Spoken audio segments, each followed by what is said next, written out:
Welcome into the College Basketball Bracket Science Podcast, your encyclopedia for the college basketball season. As I get to the right button here we go. We got a fun episode for you today. It's going to be a very busy one. We're going to be kind of all over the place. We're going to start with the mid-major tournament results so far. We're going to go over some of those, what the brackets look like. I got all the brackets pulled up right here for everyone to kind of follow along a little bit. Then we'll talk about the upcoming games for these brackets that have already started.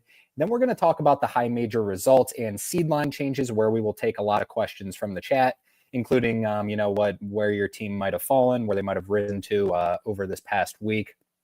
Then we're going to take a quick break because I'm going to have to load in some more of these brackets for the mid-major tournaments, along with talking about our bracketology and Bubble Watch. Completely up to date. The bubble's starting to really separate themselves. The four that are in, as you can see, spoiler alert on this graphic, kind of separated themselves in a little bit as of right now. So we're going to talk about that. And then we will talk about the mid-major tournaments starting within these next couple days, starting Thursday, Friday, Saturday, those ones to know. And then we'll talk about the last weekend of the regular season for power conferences. It is already here. We are about to dive into Power Conference Tournament Week. So it's going to be exciting. Before we dive into it, everyone would be so grateful. Go hit that like and subscribe button. Really helps us out. And follow us on Instagram at Bracket Science with 2 S's. Posting a lot of good stuff on there. Did a nice little poll today on, our last bye team. And Indiana did not end up winning that last bye. So we'll talk about that. But first, let's dive into these mid-major conference tournaments, starting with the ASUN. The ASUN, the one that is the deepest so far. So let's talk about the ASUN right now. Lipscomb is still alive. Lipscomb took down Central Arkansas. Central Arkansas took down Stetson. Nothing real surprising here. We still have Lipscomb and Queens to play. Queens did get an upset over Florida Gulf Coast. As you can see, this is a reseeded tournament. So we still have Lipscomb and Queens still alive in the top side, and North Alabama taking on Jacksonville. Jacksonville picked up a big win in this one over Eastern Kentucky, who had been playing good ball. So we talked on the last podcast, we're hoping for a North Alabama versus Lipscomb final. It seems like it's kind of leaning that way. These are the two best teams. They tied in the conference regular season standings. Hopefully it ends up that way, but the semifinals continue later this week. In fact, they continue on Saturday. Let's move on. Let's keep going through these kind of quickly so we can get to the bracketology. Let's go into the Horizon League as of now. Not a lot has gone on. Oakland took on Green Bay. Really not surprising there.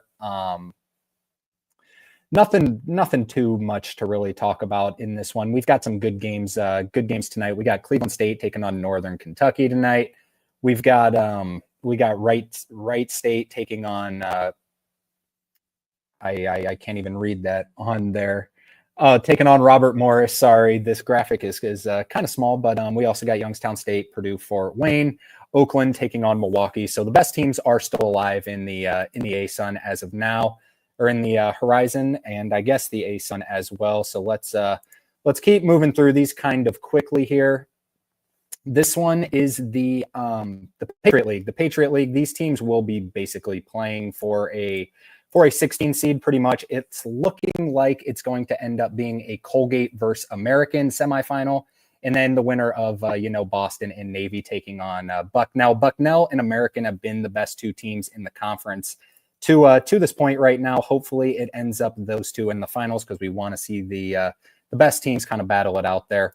Next up is the Northeast Conference. Central Connecticut State is the team. We want Central Connecticut State to win this conference. They are by far the best team, almost double better ranking at KenPom than the rest of it. Fairleigh Dickinson did pick up a win over Stonehill.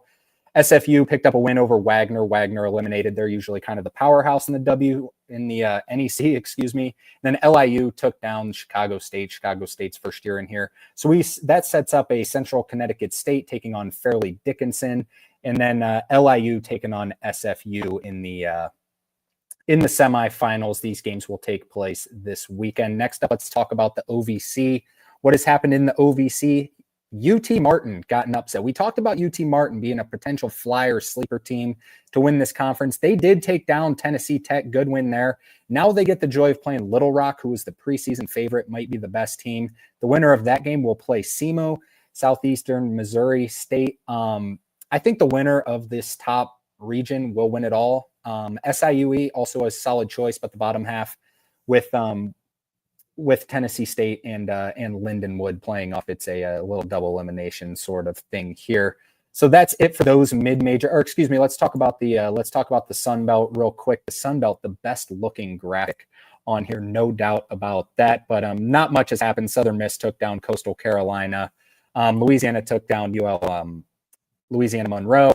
And then Old Dominion took down Louisiana, and Georgia Southern took down Southern Miss, setting up for this bracket along the line. Hopefully we end up with either James Madison or Troy and Arkansas State or South Alabama playing in the final of this one, because those are the best odds of a team winning a game in March Madness. Probably a 12 or 13 seed. Got a question in the chat. What would you put Texas A&M over the Auburn win? So this put Texas A&M back to a 3 seed. They dropped to a 4 seed at one point. We'll talk about that here in a second. Let's get into the seed line changes, the Power Conference seed line changes. Going back to Monday real quick, Wake Forest lost at Duke. This pretty much eliminates Wake Forest. They still have a chance if they were to run through to the ACC championship. Probably not going to happen, but Duke just mauled them. Kansas lost to number 3 Houston. I dropped Kansas down to an 8 seed right now. Kansas, a couple teams have to. The 6 through 8 seeds are so incredibly close, and Kansas just kind of on the outside looking in. They're down to an 8 seed right now. Houston solidified as a 1 seed, and then UCLA with the win over Northwestern. They're back up to. They were kind of the odd one out at first to be an 8 seed. They're fringe like 6, 7 seed right now. Then, as you can see, the rest of the mid-major tournament results are also labeled on here. Let's move on to Tuesday and talk about some of these seed line changes. Auburn is pretty much all but a lock for the number 1 overall seed. They have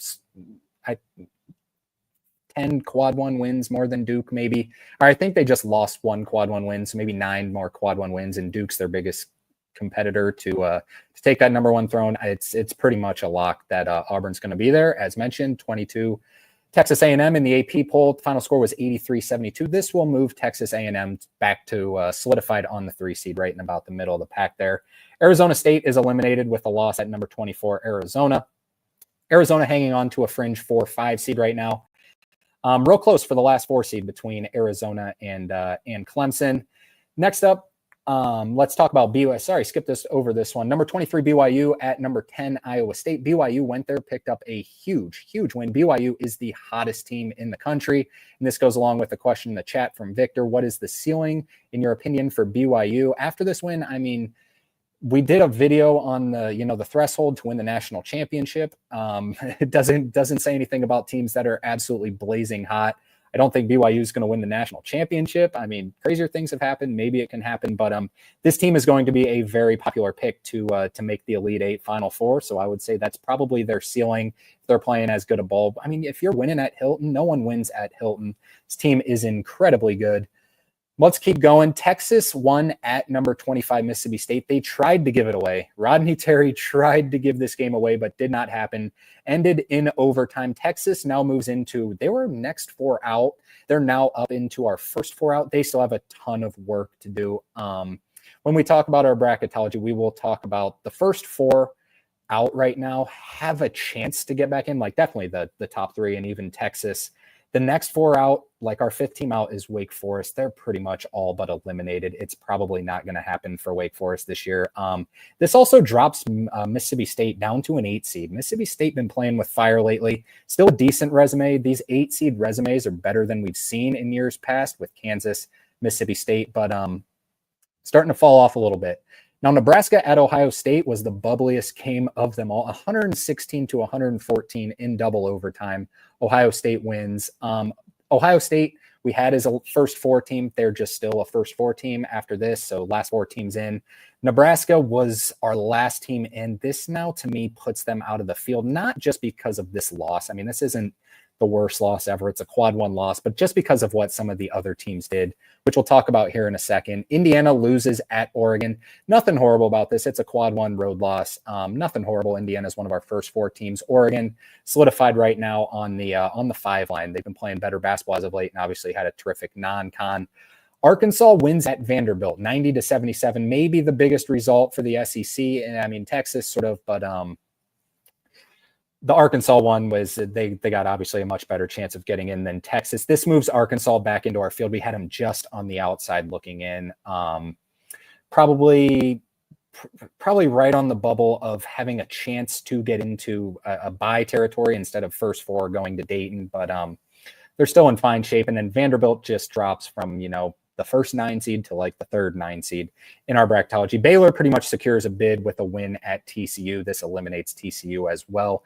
Georgia pretty much is a lock at this point with a win here. We'll talk about Georgia and West Virginia, both picking up these road wins at South Carolina and at Utah. Pretty much, I mean, they're not like solidified like 100% as a lock, where if they lose every single game, they could they would maybe, I still think they'd get in, but I can't say that for sure. So that's why I'm not going to lock them. But 2 huge road wins here for teams that are, on that fringe 9-10 seed line. And then Villanova loses to Georgetown, ending their chances for an at-large berth. Now, a question in the chat from Connor: with a win over Utah on Saturday and playing well in Big 12 tournament, what should BYU seeding be? BYU, I think, could climb up. I'll just say it right now. I have BYU as a 7 seed right now, which I've seen some other bracketologists have them as 8. I think they're kind of firmly on the 7 seed line right now. I think at best they could probably get up to a 5 seed, but that's asking a lot. As we mentioned, like the 6 seeds through 8 seeds are all still incredibly close. And even the 5 seeds, you can throw them in that conversation, but still right there. All right, let's move on to Wednesday's results real quick. Number 4, Tennessee lost at Ole Miss. This drops Tennessee after the first game of the night, I should say, was number 5, Florida, at number 7, Alabama. Florida won at Alabama, and it made it an interesting conversation if Tennessee won, if it would if this would mean that if Tennessee won, if this would mean that Florida's the number 1 seed or Tennessee's the number 1 seed, but Tennessee ended up losing. So Florida's solidified on the 1 line right now. Tennessee just drops to a 2, as does Alabama. Ole Miss moves up to a 6 seed for us. Wisconsin wins at Minnesota. No surprise there. They're up at solidified on the 3 line. Number 13, Maryland won at number 17, Michigan. Michigan's most fraudulent team in the country. They can't beat anyone right now. But Maryland, this moves them up to a 4 seed for us. Michigan down to a 5 seed or actually a 6 seed for us right now as the first 6 seed. Missouri lost to Oklahoma. Oklahoma, this was the win that they absolutely needed. I have Oklahoma as the last bye team right now. Might sound surprising. We posted a poll on our Instagram comparing Oklahoma and Indiana's resume. Indiana, our first team in the first 4. 75% of the people said Oklahoma has a better resume, and it is quite frankly true. Oklahoma has the better resume. Number 20, Marquette lost at UConn, 72-66. Marquette now down to a 7 seed. Kind of flying under the radar how much this Marquette team has kind of fallen off as of late. UConn still hanging on to a fringe 8-9 seed right now. Xavier winning at Butler is huge for the Big East. I think this gets Xavier into the tournament field as of now. Now, this is barring that there's no bid stealers, which we know we're going to see. So I'm still playing with fire a little bit there, some work to do. But Xavier with a big win there. And then Kansas State wins at Cincinnati Kansas State beat Cincinnati twice this year. And this pretty much means that Cincinnati is pretty much eliminated for an at-large. Pretty disappointing season this year. All right, some questions in the chat, and then we are going to take a break just real quick because, quite frankly, I need to add in some more graphics here and pull up that bracketology graphic. It'll only be a minute or 2 break. So if you're a little bit behind, fast forward in that stream. We will get to it. Starting with Adam, can UC San Diego get an at-large if they suffer a non-UC Irvine loss in the conference tournament? Terrific question here. Really good question. I think so. I think they can, as long as it's in the semifinals. And if it's to Cal State Fullerton, or Cal State Northridge, or even UC Riverside, maybe. It just depends on the other bid stealers around the country. If they were to lose to, say, UC Riverside in the semifinals, I'm not even sure if they can match up, depending on what the bracket will come out as. But if they were to lose to, say, UC Riverside in the conference semis, I think that they would still get the benefit of the doubt. Their resume is really good right now. From Sam Wishna, do you still think Auburn will win the national championship? I mean, it's hard to just pick a team against the field. When I fill out my bracket, I will be picking Auburn. I'm not worried about this loss to to losing to Texas A&M here, just because, quite frankly, Auburn is not playing for anything right now. They've pretty much locked up in everything you can lock up in the regular season right now. So yeah, I think they're going to be fine. Great win for Texas A&M in this one though as well. Another question: how is Texas A&M ranked 22nd and BYU 23rd, but they are 4 seeds apart? Because it's overall body of work. BYU is definitely playing as good as anyone in the country right now, but they did not have any good non-conference wins. I believe their best non-con win was against NC State, who's like 11-18. I might be wrong, but I think that was their best non-conference win. And A&M racked up a ton of wins in the non-conference. So in power rankings, like, yeah, BYU's playing as good as anyone, but in the non-conference, A&M, was beating pretty much everyone. Duke, North Carolina prediction. And if UNC loses to Duke, what are their odds of getting in? We'll talk about that here in a second. I will get to these questions, I promise. Just let me take a quick little break here so I can pull up the seed list graphics, and then we'll talk about some of the mid-major tournaments after that. So 1 second here, taking a quick break. Be right back.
Alrighty, here is the seed list as of right now. So as you're kind of preparing your questions, you can throw them in those comments. We will go over them.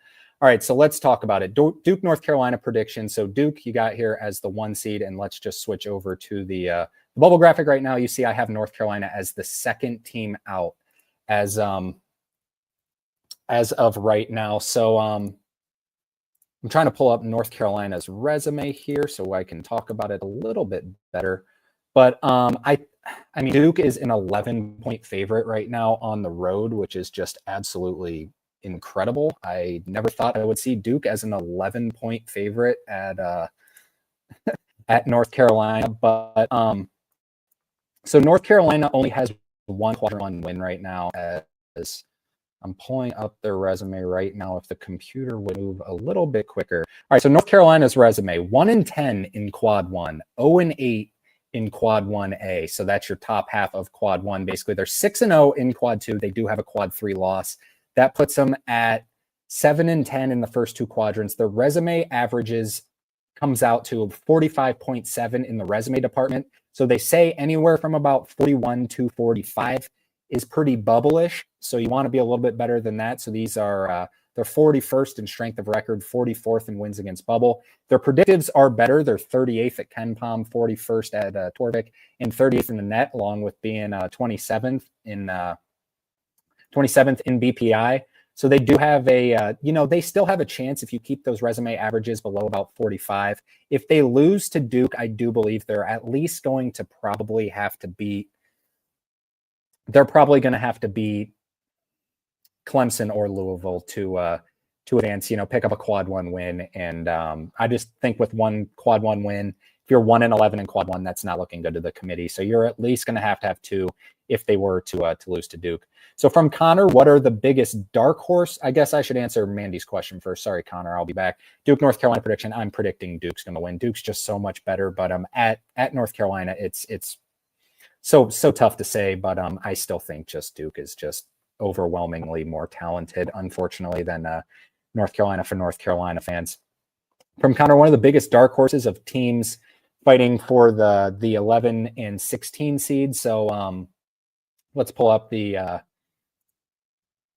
bracketology graphic again. So My dark horse, I've been saying for a while, is High Point. High Point I got on the 13 line right now. If they end up moving up to the 12 line, because this is predicting all the favorites to win. So say McNeese doesn't win the Southland, which would be crazy. Say Yale doesn't win the Ivy, which would also be crazy. High Point might move up to that 12 seed. I could see High Point making some noise. They're 26th in offense at KenPom right now, which is, as I think it's better than every mid-major in the entire country. Matchup dependent, it will be tough to see. So like if they were to play against a Maryland team that's just so much bigger than them, might be a tough little matchup here. But I think High Point would win a game and get rolling. They could make a deep little run there. If you're looking for one more, maybe a longer flyer. If you're looking for a 15 over a 2, I like Central Connecticut State. I think they got something pretty good going there as well. How far out is Villanova after they blew another lead to Georgetown? Villanova is pretty much eliminated from at-large consideration. They're going to have to win the Big East tournament to get in, unfortunately, probably for Kyle Neptune's job as well. From Connor, does the loser of OSU and Indiana fall to the first 4 out? It's tough to say. It really just all depends on what happens with Boise State and with North Carolina. Like if North Carolina wins at home, I guess, against Duke, and Indiana beats Ohio State, like North Carolina would probably jump Ohio State, I would think. I'm not 100% certain, but same goes for Xavier. If Xavier were to lose a game, just depends. And Boise State, Nebraska can easily still jump Ohio State and Indiana. I think Indiana is going to be in the field. I think even if Indiana loses, they'll still probably be, maybe the last team in as of right now. All right, from Trenton, do you think Michigan will get upset in the first round? It's matchup dependent. They have not looked good. So I have them as a 6 seed right now. They're fringe 5, 6 seed right now. So 6 seeds, if they were to play against these 11 seeds, the 11 seeds this year are loaded in the mid-major field. Drake, VCU, and UC San Diego. It's going to be hard to upset Michigan in the first round because they play such an interesting style of basketball. If they're to play a mid-major, if they're to play a power conference team, like, if they're on that 5 line and they get an Ohio State or a Xavier or Indiana or Arkansas, they're definitely on upset watch. But if they play a mid-major, their style's just so unique with 2 7-footers that it's going to be hard for these mid-majors to compete unless Drake lights them up from 3. Like Drake plays such a specific type of ball where they really slow it down, don't score a lot of points, just kind of out, play their teams. But so bear in mind, it depends if they play but definitely a team to look out for to get upset. Does Wisconsin jump St. John's if they lose to Marquette Saturday? I don't think so. I think Texas Tech has a better chance of gaining on St. John's. Here's what I'll say. The top 6 are really separate from Michigan's. And I'd say the top 7, after Alabama and Tennessee lost, the top 7 have kind of really separated themselves from St. John's, who's kind of in the same boat as Texas Tech. And then it's kind of separated a little bit from Wisconsin. So, a quad 1 loss, I don't think would drop St. John's, depending on what happens to Wisconsin. I'm not quite sure even who Wisconsin plays this weekend, but I don't think so, but could happen for sure. But just the outright winner of the Big East, I don't think so. Who is your national champion from MK9? I've been on Auburn all year. I've said if Duke were to play Auburn in the national championship, I would really consider probably taking Duke, but I'm kind of confident that Auburn's pretty bulletproof in making a run to at least the Final Four. Duke, just with their injury problems, could, they've shown a little bit of vulnerability to some playing down to some competition. Auburn doesn't, so I think Auburn has the better, Duke probably has the higher ceiling, but Auburn's got the higher floor as well.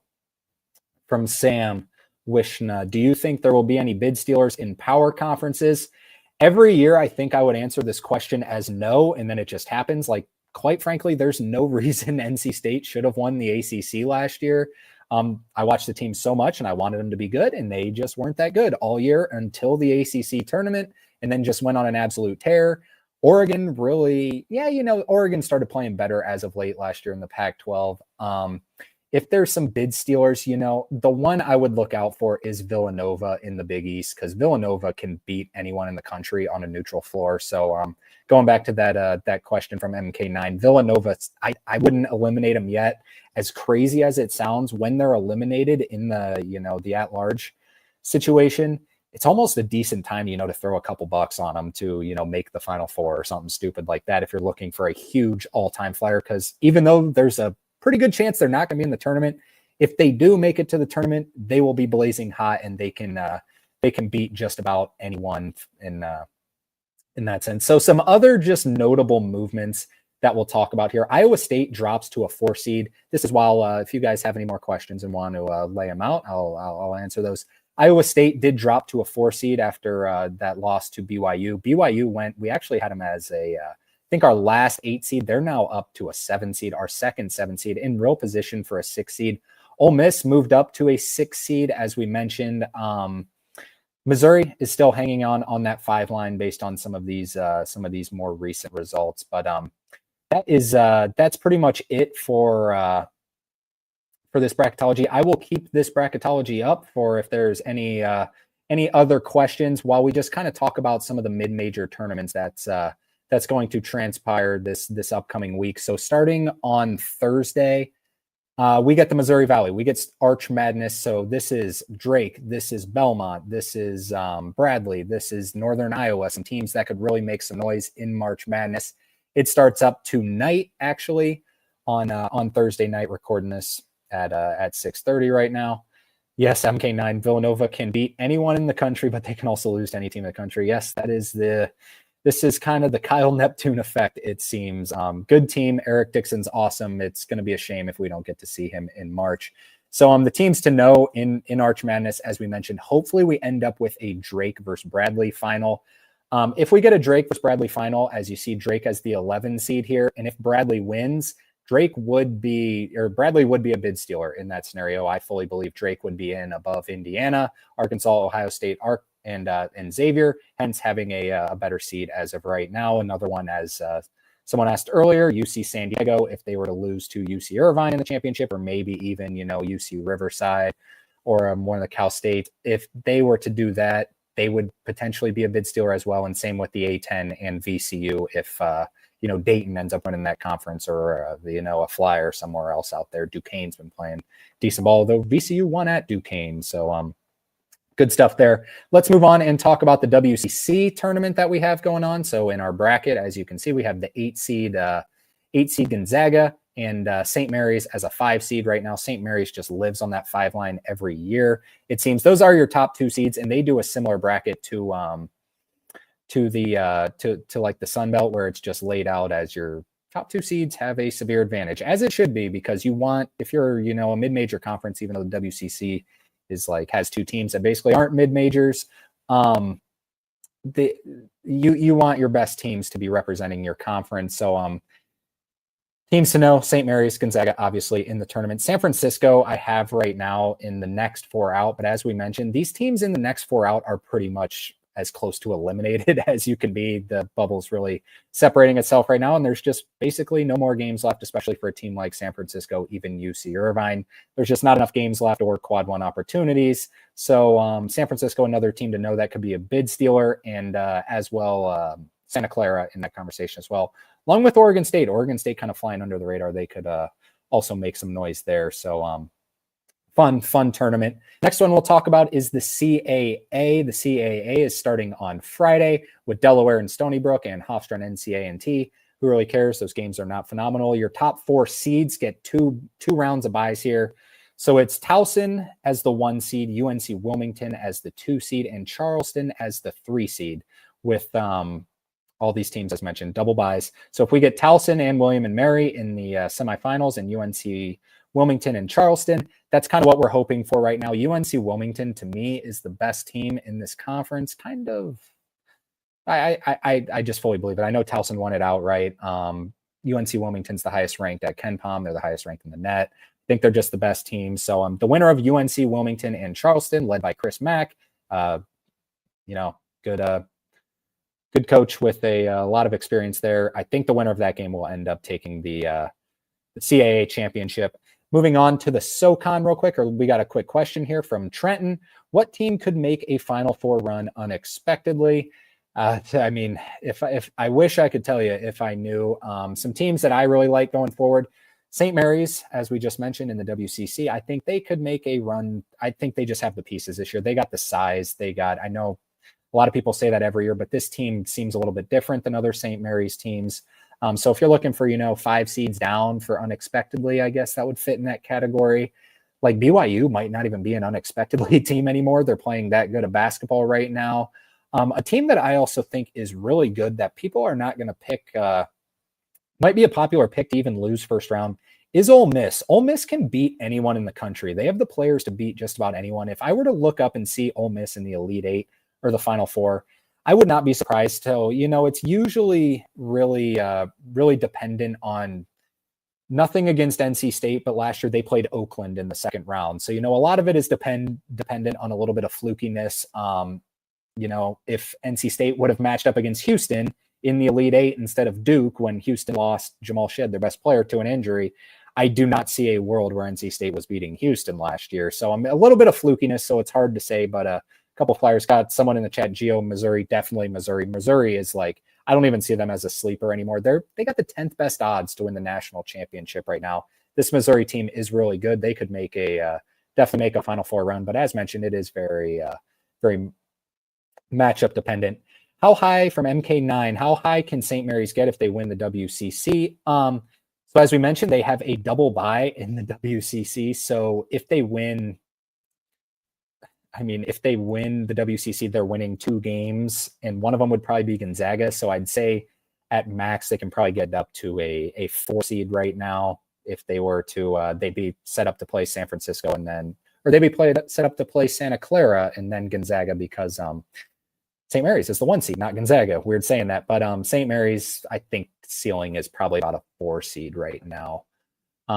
From Connor, do you foresee a possibility where the Mountain West only gets 1 or 2 bids based on how underseeded they were last year? That's a good point. That's a good question. I don't think so, because I think New Mexico and Utah State, the theory behind why the committee did that last year is they beat themselves up in Mountain West play, and that's where all their quadrant wins came from. But New Mexico and Utah State and even San Diego State, to me, did enough in the non-conference to secure themselves bids and not really have to worry about the committee just basically saying that you play in a mid-major league and you didn't dominate the league to get in. So there could be a possibility. San Diego State's resume is really starting to scare me a little bit. They're still comfortably in, but their metrics are starting to take a little bit of a hit. I'll pull it up right here. Their average is 42.7 in resume averages, 45th in strength of record, 43rd in wins against Bubble, 48th at Ken Palm, 56 at Torvik. That's close. They're 1-1 in Quad 1A, so they don't have a lot of opportunities. 3-5 in Quad 1 and 5-2 in Quad 2 for 8-7 in the first 2 quadrants is good to be on the right side of the bubble. Like if you're above 500 in the first 2 quadrants, that usually gets you in. But starting to look a little shaky there. Utah State hasn't been playing great as of late. They still have a ton of wins, though. I think they're going to get 3. If Boise State gets in, that would make 4. Or maybe, Boise State gets in and they end up dropping San Diego State. My bet would be 3, but they ended up with 2. I'd be so disappointed in the selection committee. All right, so while we're waiting on that, let's move on to, while we're waiting on more questions, let's move on to the SoCon, which is starting March 7th, which is tomorrow on Friday. Chattanooga is your 1 seed, Samford's your 4 seed, and Furman is your 5 seed on the top side of the bracket. So 3 really, really good teams there that could make a run. Samford, the winner last year, Buckyball. 2 seed is UNC Greensboro. 6 seeded is Wofford taking on 3 seeded ETSU. I think the winner is going to come from the top. I think the winner is going to come from whoever wins the game, Samford and Furman taking on Chattanooga. I think whoever wins that game could really make some noise as probably a 13 seed right now. From Gio Soto in the chat, as an A&M fan, should I be worried about A&M's little 4-loss streak that they had? They might not be as hot as usual. That's just their style of play, in my opinion. Sometimes they're just going to get beat in the SEC. If it was any other conference, I'd be a little worried about them. To me, A&M is just one of those programs that's so solidly coached by Buzz Williams and has that style of offensive rebounding, terrific defense, where it's going to be hard for them to be upset in either the first or second round. In my opinion, I think they're going to make the Sweet 16. Going forward, I don't know if I see them as a national championship threat right now, just because of Wade Taylor still kind of finding his groove a little bit. So, but if Wade Taylor gets hot, I mean, you never know. This team could make a Final Four run. They're a little matchup dependent as well, because there's just some teams that's going to be difficult for their style of play to beat. From MK9, how close is Iowa State to a 3? It's pretty close. I figured I'd get some questions about Kentucky being a 3 seed. Kentucky is tied for 3rd in the country in quad 1 wins right now at 9-9. They have 6 quad 1A wins, which is good for 3rd in the country, just behind Alabama and Auburn. In fact, their quad 1 wins is 3rd in the country behind Michigan State now and Auburn. But so let's compare their resume. So 9 quad 1 wins, 6 quad 1A wins, compared to Iowa State, who has 6 quad 1 wins and only 2 quad 1A wins. So that's where there's a little bit of weirdness. But when you go to quad 2, Iowa State's 8-2. Weirdly, Kentucky has only played 2 quad 2 games. They're 1-1. They played 18 quad 1 games, which is just ridiculous, which is why I give them the edge. But Iowa State's 14-8 in the first 2 quadrants, yet that's heavily dependent on their 8-2 quad 2 record, while Kentucky's only 10-10, which is heavily reliant on their quad 1 record. So they could easily, this could be one that I missed with having Kentucky as the 3 and Iowa State as the 4. It's really close, and it's kind of just dependent on how you look at it. I still lean Kentucky just with the 9 quad 1 wins, but yeah, definitely very close. All right, from Maxwell, have you tuned into any WAC games this year? I go to Utah Valley, and I'm really excited because I think we have a real shot to march this year. It'll be the first time in school history. Utah Valley. Everyone you would have asked, I want to know what the odds were in the WAC. If you know, let me know. I want to know what the odds were for Grand Canyon to win the WAC in the preseason. Like, they might have been minus odds. So it's just awesome that Utah Valley ended up showing up and winning the WAC. Or I'm not sure if they have a game yet, but I have tuned into some Utah Valley games. They're a good basketball team. They just take care of business. They could end up as, a 13 seed. And if they're, you're kind of just praying for a team like, in Arizona, who, if Caleb Love has a bad game, you might be able to upset them in March. I think you got a real shot. It would be a little bit easier if you don't have to play Grand Canyon in the championship game of your bracket. So I'm kind of you might be rooting against that, but that would be fun to see those two teams playing and put you on the national scale. A great season by Utah Valley. How high of a seed can MSU get? I think Michigan State, there is a chance that they could end up as a 1 seed. I don't think it's going to happen. Here's the thing. If Michigan State wins the Big Ten regular season and they run the table in the Big Ten tournament, and they have 10 quad 1 wins, which is 2nd in the country right now, in the second best country in the second best conference in the country. That'd be weird to me if they do not end up as a number 1 seed, especially if the 3 teams ahead of them are all in the SEC. So if Michigan State ends up, running the table, I could see them very easily getting a 1 seed. So that's what I would say. Maxwell just responded, Grand Canyon was minus 300. That is crazy preseason odds. Great stuff for Utah Valley for taking them down there. All right, from Caroline Booker, how far do you see Arizona going? As far as Caleb Love can take them, this team can be so good. Like, this team, quite frankly, I think Caleb Love is that good of a shooter. He is a terrific basketball player. I know he can shoot you out of games, and, there's some questionable things on the court, but he is a tremendous basketball player. He can shoot the ball like crazy. Henry Visar and Toby Awaka down low. I think this team can match up with anyone in the country. I could really genuinely see this team making an Elite 8 run. I say that every year about Arizona, just the way they play, the style they play. I mean, they scored 113 points the other day. This team can really score the ball. I think they can beat anyone in the country. They're not a 4 seed I would want to play as a 1 seed in the Sweet 16, yet they probably would be a 4 seed I'd like to play if I'm a 13 seed, looking for a flyer and kind of, a fluky somewhat sort of win there. So they can definitely make a good run. From Geo, and some of Kentucky's losses were without their starters. I agree they should be a 3. That is true. That is a good point. They've been hurt all year. Mark Pope's just done a tremendous job. From Amir, if Creighton wins the Big East tournament, where would they be on the seed line? Good question. I don't see them getting anything higher than a 6, maybe a 7. It's tough to say. It depends what their path would be. If you beat UConn, Marquette, or St. John's, 2 of those 3, you're probably up to a 7 seed. I could see a world where they end up at an 8 seed. Like I said, the 6 seed. The 8 seeds are close to the 6 seeds, as we mentioned. So if they make a run, I could see a world where they get up to a 6 seed, but I guess probably 7 seed if that were to happen. Who's the highest seed that could get upset? From Trenton. Tough question. I'm not sure. We're in a world of college basketball where the best teams are better than they used to be because they have more money. They have better rosters than they used to.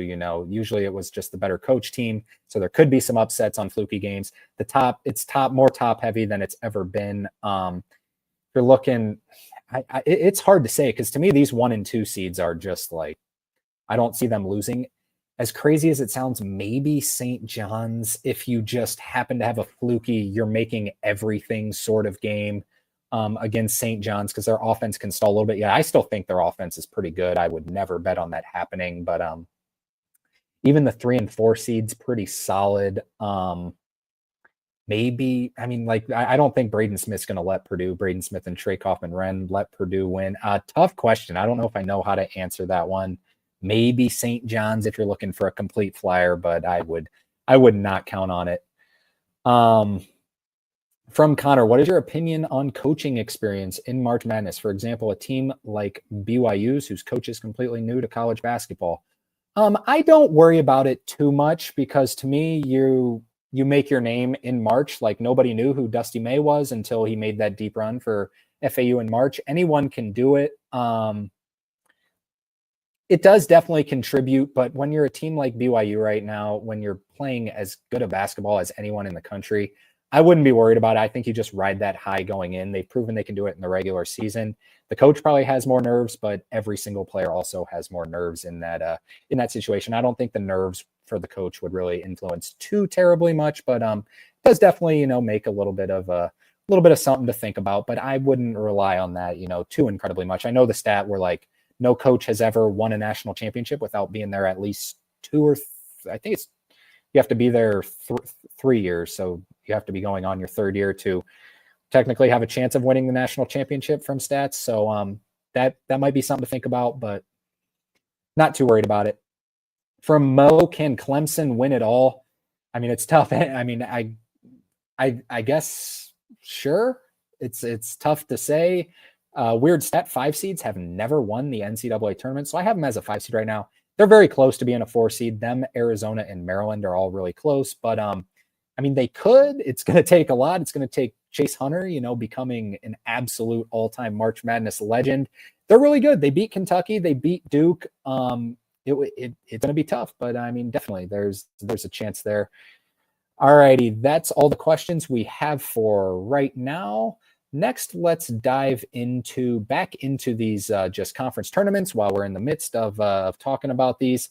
Let's talk about the America East, which is set to begin on Saturday, I believe. Bryant is your 1 seed taking on UMBC. Vermont is your 2 seed taking on New Hampshire. And Maine is your 3 seed taking on 6-seeded UMass Lowell. It is absolutely absurd, and I mean absurd to me, that UMass Lowell is a 6 seed.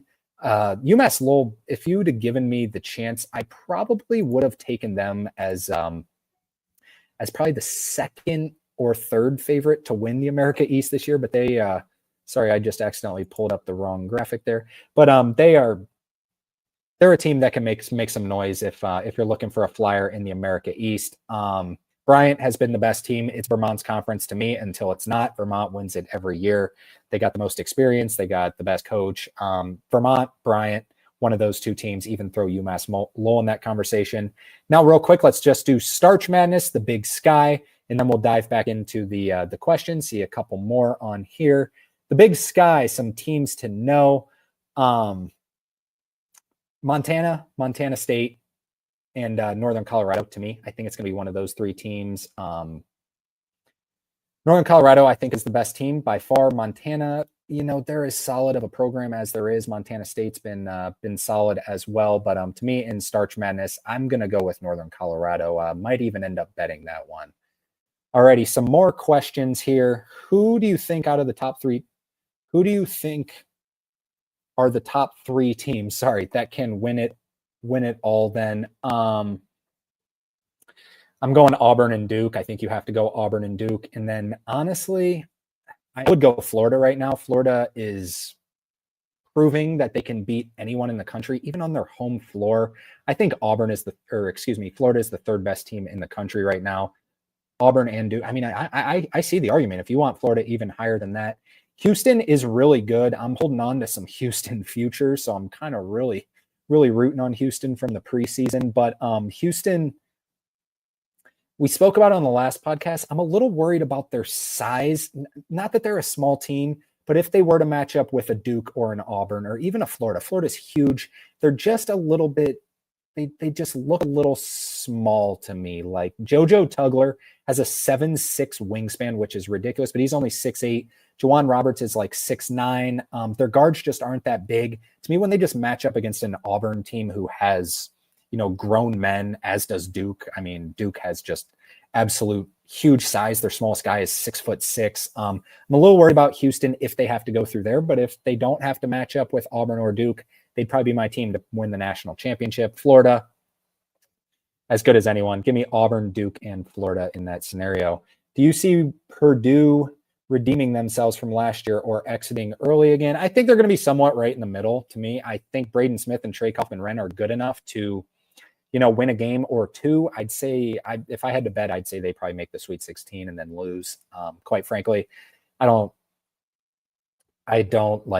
think this is a bad team. I don't think they're like an awesome team. I think they're a very well-coached team with two incredibly good players that will get them to the Sweet 16. From Sam Wishna, what do you think Gonzaga's ceiling is? Gonzaga could be, they might be like, maybe if you look on this graphic there, I have them as an 8 seed right now. They might be like the top 9 overall, like, bet teams to make the Final Four when you come into March Madness. I think that they can make a run to the Final Four for sure. This team, they have all the pieces. I want Mark Few to figure it out because I think he can. They have tremendous guard play. They got Graham Ike down low. A little worried about Ben Gregg and Braden Huff down there. They're not my favorite two big men, but Ken Pom shows it. The net shows it. Torvik shows it. Evan Mia shows it. They all show that Gonzaga should be an elite team. So if you're, if they're an 8 seed and they got to match up with Houston, that sucks for Houston that you have to go through this team. I'd probably take Houston in that game, but Gonzaga, if you're looking for better odds that, can really bust a bracket and make it to the Final Four, I think Gonzaga can make the Final Four. I don't think they can win a national championship. Their defense just isn't good enough, but a Final Four, definitely. From Mo, can Arkansas make it anywhere without Boogie Fland? I think I'll be the first one to say I think Boogie Fland is awesome, but this team got better ever since Boogie Fland went down, as sad as it is. Maybe just kind of lean more towards John L. Davis, who I thought was going to be the guy this upcoming year, and he really hasn't, but he's starting to really find his own, and Zvonimir Ivisic has been a huge help for this team. I think they could win a game. I don't see them really going any further than that. They just don't strike me as an elite team. If they're a 12 seed, it's matchup dependent. You play Oregon, who's, been a little vulnerable to playing down to their competition, or if Michigan ends up that 5 seed, definitely. I don't think Arkansas would beat Clemson or Missouri, but crazier things have happened. I think they can win a game, but that with losing Boogie Fland, I guess I should have mentioned it. It did just lower their ceiling a little bit. With Boogie Fland, maybe they could win 2 games, but they've been playing better as of late without him, but we'll see. From Work Dude, is there any 14 seeds you're high on that you think can pull up a first round upset, or all chalk 3-14 matchups this year? If there's one that I think can do it, I will say I think it's Northern Colorado. I love Northern Colorado. I think this team can be really good and make some deep noise. Another team to look out for, UNC Wilmington. I know Towson is the automatic qualifier right here out of the CAA, not not UNC Wilmington right now, but if UNC Wilmington gets in there, they might get 13. Yeah, they might be more of a 13, but if you're looking for the 14s right here, Northern Colorado is my pick. If they can get hot, they can beat one of these 3 seeds, I believe. Next up from Cruz, sorry. New Mexico Lobos fan here. Ceiling or floor? Also thoughts on Donovan Dent in the Mountain West tourney. Thanks, huge fan. I appreciate it, Cruz. Donovan Dent is awesome. I love Donovan Dent. He is just, he might be my favorite point guard in the league, quite frankly. He's just such a fun watch every single night. Their ceiling, if it's just crazy to me that this team's going to be a 9 seed, which I just think that they're probably going to end up being an 8 or 9 seed. That's just, when the committee takes and all these metrics take into place that they're in the Mountain West, they tend to get seated a little bit lower. If they were a 7 seed, I'd feel a little bit better about it. But this team can definitely, if they're a 9 seed and they got, you get to play Houston or Florida or Duke in the second round, they're definitely a team I would not want to match up against. And if you win that and you get to go against the 4 seeds, I think their ceiling, they can get to us, probably an Elite 8 if everything falls into place and Donovan Dent just becomes an all-time March Madness legend. The Mountain West tournament, it's about as up for grabs as I've ever seen. If I had to pick a team, I would probably pick New Mexico. Colorado State is another one to know. They've been playing, just phenomenal basketball. If I were you, a New Mexico fan, I would not want to play Colorado State. We'll talk about the Mountain West tournament a little bit more in depth on our next podcast when we do the rest of the mid-major conference tournaments and even some of the power conference tournaments. So haven't quite seen the full bracket yet. I'm not sure if it's even out, but New Mexico definitely a team to watch out for in March. Is there any 6+ seeds that you see going to the Final Four? If I had to pick, once again, I would probably say Gonzaga. Gonzaga, they can match up with anyone in the country talent-wise. Kind of remind me of that. You remember that Kentucky team, that 8 seed team that ended up beating Wichita State and ended up going to the national championship game, lost to UConn. Kind of remind me a little bit of that team. We know the talent's there. Need Caleb Battle to really pop off and become that stud scorer in that rotation. Do you think we could see BYU losing in the first round again, like last year against Duquesne, if they aren't hot? Right now, the simple answer would be no, because this team can beat anyone in the country. The only thing I would look out for is, and this might be one of the dumbest things I've ever said, but they are so hot right now. Is there a little bit of regression coming? That would be the only thing I worry about. So manage what they do in the Big 12 tournament, but I don't see it. This team's too good. Richie Saunders has become like an all-time BYU player just in this past month. He's been awesome. I don't see it happening. The only worry I would be is like, are they too hot right now? And you even out, but I don't see it. I think they're going to win a game, especially against these 10 seeds. And to me, the 10 seeds are a little bit weaker this year than usual. I think BYU wins a game for sure. Ceiling of Drake and High Point. Drake to me is a very good basketball team, but they beat the teams in the way that they do just by kind of, almost, I don't even know how to phrase it, just like out coaching them, just outwilling them a little bit in their own style. They slow things down. So that's going to be a little harder to do against top end competition. High Point scores the lights out of the ball. They can really score it. They've been healthy now. High Point could be a team that I could see making, these are all hypotheticals. Like High Point could, I guess, essentially make a Sweet 16 or Elite 8. Drake, I think I bet them every year to make the Sweet 16. So I'll say it again. Probably Drake is like the Sweet 16. But of course, you saw NC State last year. What would their ceiling have been as an 11 seed? Not that. But when you get to match up with Oakland in the second round, nothing against NC State. They had a tremendous run and picked up good wins over Marquette and Duke. But anyone can make a Sweet 16 if you get to match up against Oakland, and Drake could be in that scenario, or Drake, could have to match up with a 3 seed like a Texas Tech, where that's going to be tough in the second round to get past them. So I'll say Sweet 16 for them, and pretty much the same for High Point. If Michigan wins the Big Ten tournament, what seed will they be? From Trenton, probably a 4 seed in my opinion. I think they can climb back up to a 4 seed. Right now they're fringe 5-6. Probably a 4 seed, maybe could climb up to a 3 seed depending on their path. But if I had to guess a 4 seed, but they got to figure some things out there. Figure some things out there first, or it might end up being a one and done scenario for Michigan. But this team can beat anyone. I picked them to go to the Final Four at the beginning of conference play because I thought this team could really just be a nightmare matchup for everyone. They just got to stop turning the ball over right now. For Mo, is Wisconsin the real deal or a fraud? I think they're the real deal. I really do. 3 seed, like they kind of scream like 4 seed talent wise to me. But this team is better than last year's team. This team can score it. They don't play like last year's team where they slow you down. And AJ Storr was the best player on Wisconsin last year. AJ Storr is just killing Kansas right now, as sad as it sounds. But Wisconsin, I think they're the real deal. If I were to look up and see them in the Elite Eight, would not surprise me at all. Like this is prime Wisconsin basketball right now. I think they're definitely the real deal. Every year there's going to be an upset from the top 3 seeds. So creating my bracket, what are the best picks I should do for top 3 seed upsets? Wow. It's tough. I'll go back to them. I'll go back to Northern Colorado. I think can make some noise. To me, it's usually like last year, to me, just that Kentucky team looked a little bit upset bound. Like I definitely saw that it could happen. To me, looking at the teams this year that it could potentially happen to.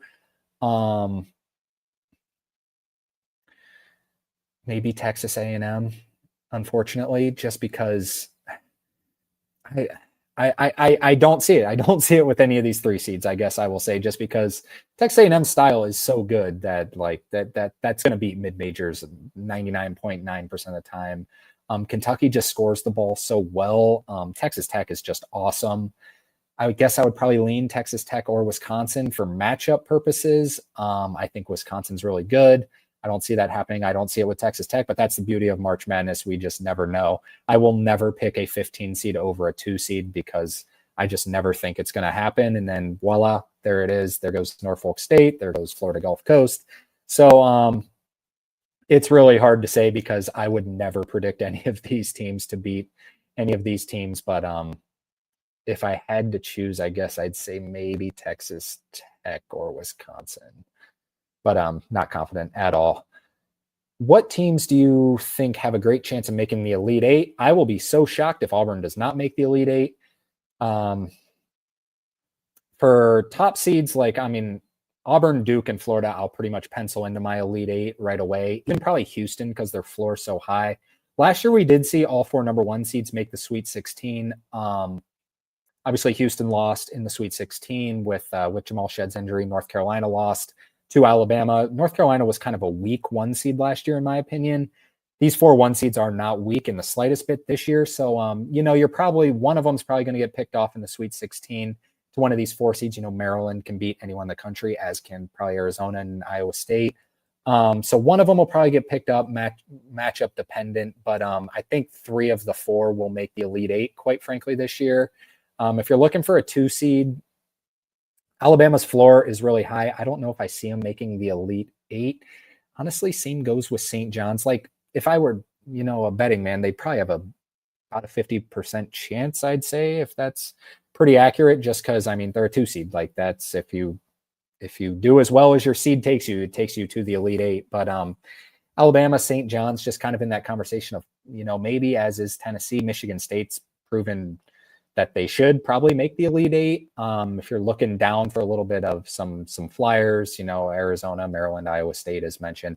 I think Iowa State, I kind of hope Iowa State ends up as a 3 seed because I think they do have a good chance of beating a 2 seed and getting to the Elite Eight. So I would take them. All right, so we talked about all of the mid-major conferences that we needed to talk to. Let's just pull up a few of the games. So if anyone wants to talk about some of the games, here is the graphic here. Starting on Friday, though, I'll just pull it up real quick. At 8 o'clock, number 18, Purdue goes to Illinois. Illinois is favored by 2 at KenPom in that one. So Purdue, hang on to that 4 line. Could even end up still being a 3 seed. They have a tremendous resume. People don't realize it.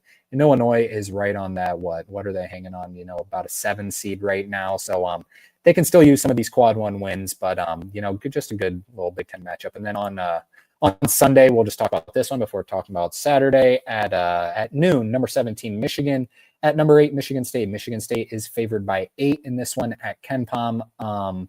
Michigan's kind of spiraling right now. This could be a get-right game, but Michigan State beat them at Michigan pretty badly. I think Michigan State's just going to win the game. Michigan's got to figure things out. They need a little bit of a rest, some practice time. They need to build up some momentum again and, be a popular pick that's a sleeper in March Madness yet again. Alrighty, so on Saturday, some of the loaded games that we have with some heavy seed line implications starting at noon on Fox. Number 6, St. John's is at number 20, Marquette. St. John's has locked up the Big East this year. Marquette is favored by 2 in this one. St. John's really not, they're pretty much playing for a 2 seed right now. That's pretty much the only thing they got to play for. Marquette has been spiraling as of late. I think Marquette just needs it a little bit more right now. So wouldn't be surprised if Cam Jones has one of his Cam Jones games and picks up a win in that one.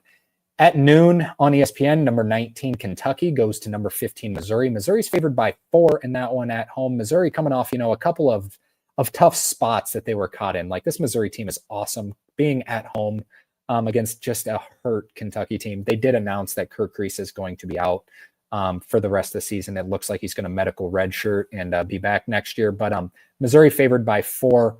They're looking kind of for a get-right game. Might be a good spot here against just a hurt Kentucky team right now.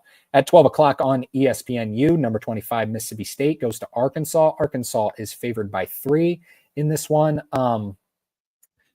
Arkansas, you win this game. It is a quad 2 win now. So,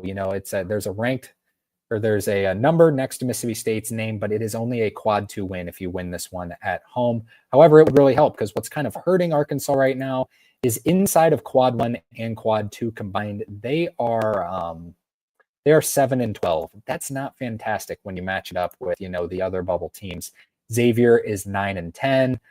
Indiana's 8-12. So, kind of on a similar spot there for Arkansas. North Carolina 7-10 compared to Arkansas 7-12. So that's kind of what's hurting. So this is kind of a big game for Arkansas. Mississippi State just kind of spiraling, just not a sexy team to me, quite frankly, to the eye test. I think Arkansas has a decent chance in this one. But the thing is Arkansas at some points this year has seemed to be a little bit soft. Mississippi State is anything but that. Mississippi State will out-physical just about anyone in the country. At 12 o'clock on the SC Network, so a loaded time frame at 12 o'clock, Vanderbilt at Georgia. Vanderbilt in right now as a 9 seed right now, and Georgia in as, a fringe 9-10 seed. So pretty good seed line implications in this one. Can Georgia stay hot? Vanderbilt also hot. Love these two teams. Glad to see both these teams. Looks like they're going to get back into March this year. And now's when the loaded stuff starts at 2:30 on ESPN. Number 7, Alabama at number 1, Auburn. Auburn's favored by 10 in this one. This is ridiculous. Alabama's like a 2 seed, and Auburn's favored by 10 against them. That's how good Auburn is. Don't expect the line to be that big. Auburn coming off of a loss against their rival on their home court. Yeah, it's a tough spot for Alabama in this one. Just an absolute gauntlet of a schedule for Alabama. Going to be tough to win at the Jungle in that one. At 3:45 on CBS, there might not be a bigger game for bubble implications. Maybe the rest of the year than this one. Ohio State at Indiana, 3:45 on CBS. Indiana favored by 1 at home. Indiana got Ohio State earlier at Ohio State. Indiana now only favored by 1 at home. Both teams, they do need it. Like, you don't want to fall into, in our bracketology as the last 2 teams in, because then there's 2 bid stealers and it knocks you out immediately. So both these teams kind of in desperate need of a win, but we'll see what happens there at Assembly Hall. I think I would lean Indiana in that game, quite frankly. At 4:30 on ESPN, number 24, Arizona at Kansas. 2 teams that, were both in the top 10 in the preseason. Arizona, got back to, top 10-ish status. And then Kansas has just, plummeted pretty much the entire season. 2 teams I still would not want to face in March Madness. Kansas had Houston by 6 at home at Kansas. They're beating Houston by 6 with, 10 seconds left. And then Houston ends up winning the game. Kansas can still beat anyone based on talent alone on a neutral floor. But yeah, it's obvious that there are problems with this team right now. Arizona, we'll see what Caleb Love can do against feisty DeJuan Harris defense there. That's 4:30 on ESPN. At 6 o'clock on the SEC Network, Ole Miss coming off of a great win great win the other day against Tennessee. Now they get, Tennessee was maybe a 1 seed, and now they get a surefire 1 seed as of now. Number 5, Florida. Unfortunately for Ole Miss, it is at Florida. Florida favored by 11 in that one at home. At 6:30 on ESPN, the biggest rivalry in college basketball, number 2 Duke at North Carolina. We talked about this game a little bit earlier. Duke is favored by 11 in this game. North Carolina in a good spot here. I don't expect Duke to be favored by 11, probably 8.5 or so in this game. But North Carolina, like Duke's pretty much all but secured a 1 seed.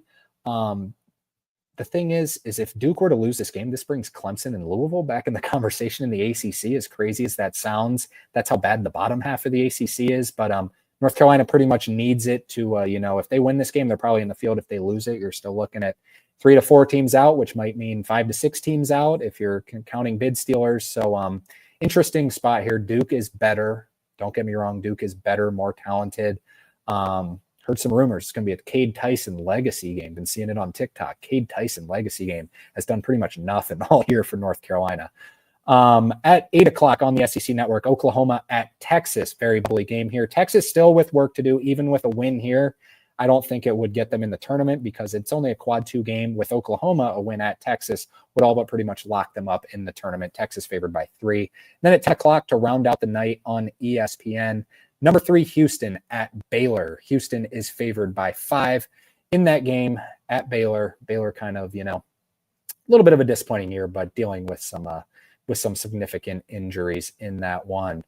That is going to do it for the show today. I'll pull back up the bracketology and just hang out here for a second while I yap about some advertising stuff. If anyone has any more questions, I will be more than happy to answer them, or I'll even pull up the bubble graphic here if anyone wants to take a look. Last 4 byes: West Virginia, Baylor, San Diego State, Oklahoma. First 4, Indiana, Arkansas, Ohio State, and Xavier. First team out, Boise State, North Carolina, Nebraska, Texas. Next 4, as mentioned, all but pretty much eliminated. Still, there's a chance. Wake Forest, SMU, UC Irvine, and San Francisco in that one. So I'll wait around here. While we're waiting around, if you wouldn't mind, go check out our Instagram, Twitter, and TikTok at Bracket Science with 2 S's. It really helps us out if you can go follow us on there. Been getting a ton of votes on our polls. About we've been doing just blind resumes, just basically every single day comparing, like today it was Oklahoma to Indiana, as mentioned, and Oklahoma got 75% of the vote as the better resume. So kind of brings in people, and people do see once they see the numbers, they're like, oh yeah, Oklahoma has not been very good in the SEC, but overall resume is better than Indiana right now. So we'll continue to do this. We've been doing it with 1 seeds. We did it with Alabama and Tennessee, but it should be a fun little stretch we have going here. Been doing a lot of stuff on that Instagram over there, so be sure to check that out, and of course Twitter and TikTok. From Trenton, question: what game are you going to watch after this? I'd have to pull it up. I'd have to pull up the schedule yet again. I had it, but I can't remember what it was. I know it's heavily mid-major kind of night tonight. There were a couple games I was real excited about. Oh yeah, I'm kind of excited about the Patriot League tonight. That was the one I was kind of looking at. Bucknell and American, I'm hoping can win, along with Colgate. So those are probably some of the games I'll watch. I'll probably watch some Horizon League. I think the Horizon League games are the best games probably tonight because they might be the teams that end up with the highest seed. But I'll probably end up watching some Patriot and Horizon League hoops. From MK9, what does Boise State need to do to get in? So Boise State right now, they are 6 and what really hurt Boise State was they lost a quad. It was either a quad 1 or quad 2 game the other day, they lost a quad 2 game. Excuse me. They lost the quad 2 game, which ended up a quad 3 game. They were plus 1 in wins in quad 1 plus quad 2. So they were 7 and 6. They're now 6 and 6, which kind of really, looks a lot better if you're 7 and 6 and positive in the first 2 quadrants. So they lost that, which is just kind of what lowered them, along with some other teams, picking up some big wins. So their remaining schedule, they get Colorado State at home first and foremost. Colorado State might be the hottest team in it. This is probably the battle of the 2 hottest teams in the Mountain West. Throw obviously New Mexico in that conversation, but you're going to have to beat Colorado State first and foremost. This would be a quad 2 win, I believe. And then I would say at minimum, I would say you probably got to make at least the semifinals and then lose to someone in the semifinals that's in the tournament. So if you're in the semifinals and you lose to Utah State, Boise State, or San Diego State or New Mexico, there's a chance I would make it to the finals to be sure. Once again, I haven't seen the Mountain West bracket, but it will be evident on the matchups that they play. From Maxwell, just followed on Instagram. Can't believe it's March. Looks like you give good updates. I can't believe it's March either, and I appreciate the good updates. Yeah, it's nice words. I appreciate that. If there's no more questions, I think that's pretty much going to do it for the show today, about an hour and 10 minutes. I know we're kind of just all over the place today wanted to talk mid-major tournaments, but of course we want to talk bracketology as of right now and some sleeper picks and everything like that. So appreciate the chat being so with it on a Thursday evening. Appreciate everyone for being in here. Remember to be sure, hit the follow on Instagram, Twitter, and TikTok, just like Maxwell. Appreciate that, of course. Subscribe and like to this YouTube channel. We'll be posting more videos. We just posted the criteria to win the national championship based on, all the random stats and facts based on history. So go check out that video. That one did pretty well. We're going to post all kinds of stuff like that with updated stuff like that. So be sure, hit that like and subscribe button, post notifications. Thanks again, everyone, for being here. We're getting out of here. Go watch some Patriot League and Horizon League hoops tonight. We'll talk to you again soon. See you later.